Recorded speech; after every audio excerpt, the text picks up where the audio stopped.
Hey y'all, welcome to my Summerween reading vlog. I'm super excited because I always think of August as the start of fall, and fall leads to spooky season, so naturally this is the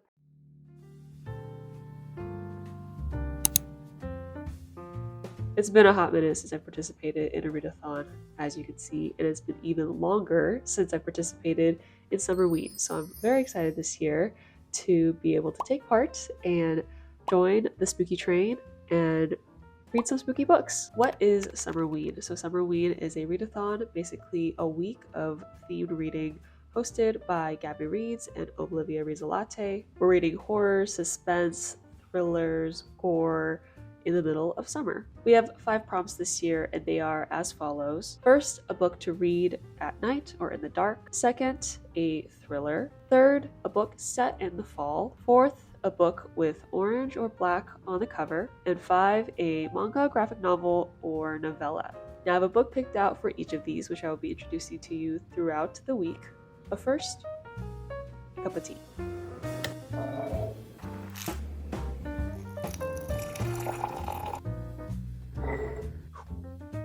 Cheers. For prompt 5, I chose to read a novella, and I picked And Then I Woke Up by Malcolm Devlin. This book is like half horror, speculative fiction, literary take on horror and speculative fiction, and it starts in this world where people have this infection. This infection on a large scale makes people form a more fearful, heightened narrative of the world that they're seeing. And in presumably the US, in America, where the main character is living, it makes people think that everyone around them has turned into zombies, flesh-eating zombies to be particular, and that they're out to get them. So we're in this world, and we start specifically at an institution, following from our main character Spence's point of view. Spence is considered one of the cured, so somebody who was infected, acted upon their infected tendencies, and then was cured at a special institution. And when he's there, he meets this newcomer named Layla, who decides that she still wants to go check up on her old crew that she had hung out with when she was infected. The bulk of the story is really revisiting Spence's backstory, how he was before, and how his reflections on being infected have changed and shifted. I had a really good time reading this. This is my perfect brand of literary horror. All of those speculations on what this world would be were tackled, I'll bet somewhat lightly in certain areas, but it was reflected from an anecdotal point of view in this book, and I loved it. The running question I had while reading this book was, is this infection even real? Like, is this just mass delusion and mass hysteria? They take seedlings of these ideas that they have, and they're just expanded and wildly blown out of proportion by people who are much louder. I really liked reading this book. Such a good way to start off the readathon. This is the first book that I finished, and I would really recommend it if you like not scary horror, but more like thinky horror. That I'm personally a big fan of thinky horror, so if you've got any more literary takes on horrors that you've read that you think are really cool, please let me know. And 4.5 stars, obviously. And now, I've been stuck in the house for quite a while, and I don't think it would be a readathon without a little book haul. So let's head to the library. I came to the library to try to find more books with orange and black covers, like this lovely book, and ooh, look at this one, very relatable. And I also discovered I have an overwhelming fear of vlogging in public. And look, there's me making my escape. That was terrifying. Anyways, what I was trying to say in the library is I got 3 books. It's 3, not 6, 3 books. And I'm wearing my festive skeleton shirt. Alright. So we have the spoils from our library trip, plus a little extra surprise that I wanted to unbox with you guys, and that's just my book of the month. It's a surprise for you and me because I ordered this in June. I don't remember which book I picked. So let's go through the books I got at the library. I really tried to stick on theme with the orange and black. I am so sorry for the glare. First is a romance I saw in the new books section, which is Can't Let Her Go by Kiana Alexander. I think this is also a Friends to Lovers, which My track history with Friends to Lovers is a little bit iffy. This book seems like it's two friends who have a little something something going on between them, but then one of them has this like big business career dream that is driving them apart. Excited to see that play out. I'll go to the next on theme book color wise, and that's Summer Fires by Gilia Sagramola. This is a graphic novel, and it just really stood out to me right from the beginning. I have a hard time finding graphic novels that are like standalones, which is my favorite type. So this immediately stood out. And it's a coming of age story set in Italy about two sisters. Quite a few graphic novels that have kind of this similar theme. So I wonder if it's a graphic novel thing to do coming of age, teenage angst sort of deals. And then finally, the book that I was excited to see, but was a little bit off theme for color, First Sister by Lyndon A. Lewis. This is sci-fi, fantasy, goodness. Part space opera, part drama, part social commentary. This is about soldiers, assassins, battles, comfort women, which is also an interesting concept to see played out here. This is definitely not for the readathon, but I will be getting into this right after the Summerween is over. And now let's find out what book I got for my book of the month. And for my July book of the month pick, I got Immortal Longings by Chloe Gong. This is her first adult fantasy, adult sci-fi, still based on Shakespeare, inspired by Shakespeare's Antony and Cleopatra. I originally read Chloe Gong's first book. Oh, the name is really blanking on me, but it's the Romeo and Juliet remake. I hope this is a standalone. I can't add any more series onto my ever-growing sequel TBR. And the sound of the construction is probably my signal to end this clip. So we'll be moving on to the next book, which is What Moves the Dead by T. Kingfisher. We're talking about a creepy book, so I tried to make a creepy corner. This is the darkest place I can muster up right now. It's broad daylight, middle of the day. We're going to have to deal with it. What Moves the Dead is T. Kingfisher's retelling of The Fall of the House of Usher by Edgar Allan Poe, which was originally a short story. I haven't read the original, don't come for me, but from what I've seen other people say, the setup for both stories starts out the same. You have a narrator responding to a call or a letter from their friend. In What Moves the Dead, it's from Madeline Usher saying, please come. You know, my brother's worried about me. He thinks I'm going to die. I'm not. I'm fine. We have our main character, Easton, who is a soldier coming to check up on their dear friends. And what they find is a house that is middle of a literal swamp with fungi and just all sorts of unimaginable things. Two siblings who are just skin and skeleton, literally a breath away from death. Easton is trying to figure out what's been going on at the House of Usher. For sure, the gothic vibes are there. This has the base of that kind of classic gothic horror story, but with a lot of modern horror elements.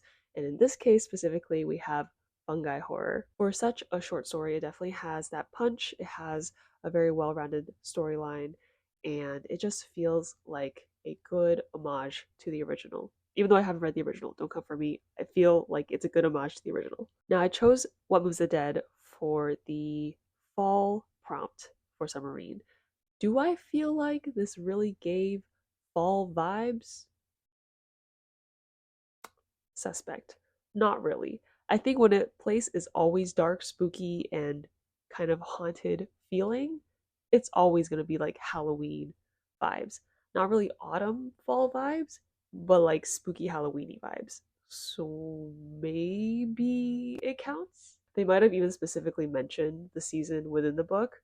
I honestly don't remember. But 10 out of 10 for spooky vibes. And personally, a 4.5 out of 5 stars for enjoyment factor. Bonus review, I also finished the graphic novel I got from the library, Summer Fires. And this book, again, is a coming of age story about two sisters in an Italian town. This one, I'm gonna say, not as good. This story has like the bare bones of a interesting coming of age story. You have several interesting plot elements, one of which is these forest fires that keep getting started near this girl's hometown that she's kind of interested in, hence summer fires. You have the relationships, specifically romantic relationships, that these sisters are getting into and their different approaches to what they define love as being. And you also have this element of trying to grow up and maybe reinvent yourself in some ways, but all of it is too subtle or not really explored at all. I gave this 2.5, 3 stars. Really not worth seeking out. This has really been a wonderful start to the readathon. I tried some new things like this avocado smoothie. Delicious. Smoothie over toast, liquid over bread, we stand. And I have myself a banh mi. I've tried this before. This is not new. But still delicious. And I'm really excited to have this. And you know what? I think this would be a great time to talk about the next book I read, which is Dark Corners by Megan Golden. This book is the second book in the Rachel Crawl series, but they really can be all read as standalone mystery suspense thrillers. I guess you could call these reporter thrillers because Rachel Crawl is technically a podcaster, but she treats herself as kind of an investigative journalist who combs over cases where people are being sent to death row and see if she can uncover the truth behind their case and what happened. This book follows Rachel as she tries to work with the FBI to determine if an inmate who's about to be released soon committed a whole bunch of serial murders. And to do so, she has to infiltrate an influencer influencer award ceremony as an influencer herself. I'll say that my typical taste for mystery suspense thrillers doesn't lie in this kind of detective thriller. I always find it a little bit too cheesy or too repetitive. The first book in the series, Night Swim, worked out so well because Rachel was definitely more of like a podcaster going in. And the setting itself was also very intimate. It was a small town. In this book, because she's working with the FBI and because we end up having 4 different points of views throughout the book, it feels very cookie cutter. I think some people might enjoy, as a reader, knowing more than the characters, but I often find that a little bit less exciting. Not gonna lie, I also find it a bit cringy whenever people talk about influencers in books. Influencing by itself is already such a well-worn topic, and the ins and outs of the influencer world are pretty transparent to a lot of people now because there's so many people who want to be influencers. I think the best way if you're going to bring influencing into a topic as a book is to really go ham and make it as wild, as crazy, as over the top, as like campy as possible instead of just trying to be like, oh, influencers are not always real on camera. Like, come on. Overall, because I read the first book in the series, I have a different perspective and expectation going into the second book, which means that I didn't quite enjoy the second book as much as the first one.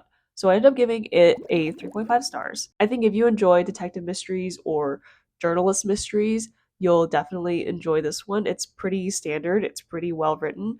I think it'll be better as an audiobook. I listened to Night Swim for the first time around as an audiobook, and because they made the podcast into an actual podcast format, it really enhanced the reading experience. I don't think I told you guys this, but Dark Corners actually doesn't come out until August 8th of this year. So I got this book as a advanced reader copy from the publishers. So thank you very much for the publishers for sending me this copy.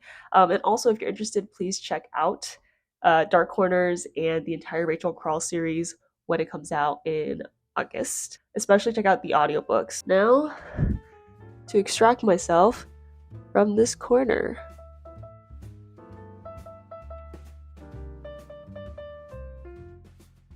Oh, yes? You want to say something? You got something to say?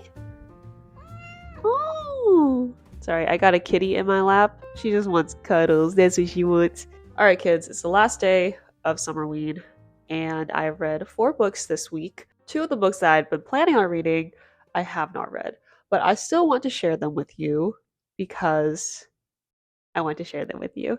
The first book that I was going to read, and I got halfway through, is for the prompt of a thriller.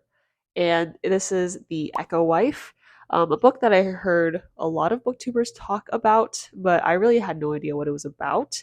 So this book is about cloning. It's about a scientist who figures out how to do human cloning, and she also figures out that her husband made a clone of her that is like more docile and basically complete opposite in personality from her, and is cheating on her with her clone. So awkward, yikes. This book is pretty short, and while it is definitely about how her husband is a dirtbag, it's also about how this woman is dealing with the ethics of cloning. Is her clone a true reflection of herself, how her clone differs from her, and why her husband chose to make a clone of her in the first place. A lot of these are questions that she's kind of grappling with as she reflects on the history of the relationship, and also as something major happens in the book, and her clone have to deal with it. I'm about halfway through the book, and I think I'm definitely going to finish it. I'm enjoying the experience a lot because the main character is kind of, shall we say, acerbic, and she realizes that she's probably not the friendliest, but it's also because she has a lot to work for, she has a lot to lose, and she has to kind of be tough as a woman in a very advanced STEM field who needs to be taken seriously. And the other book is for a prompt that I think I've tried before and I also didn't complete, and it was a book to read in the dark. And the book I had planned for this was actually Ruth Ware's 0 Days, which just came out recently. It's a domestic thriller where the wife is suspected of murdering her husband and she has to prove her own innocence. And this is quite a departure from what I know Ruth Ware to make. Her stories are very mystery based. The plot itself doesn't lend to a lot of initial action. So the fact that this one has a pretty fast paced setup initially, like the main character is under a deadline for time, is definitely something that's new for Miss Ware. And I'm definitely a Ruth Ware stan. I've read almost all of her backlists and given most of them at least a 4 star. I think there's only been maybe one or two that's been a 3 star. So I will definitely be reading this one. And I actually should read her 2022 release. It's the one about friends going back and there's a murder and they have to figure it out.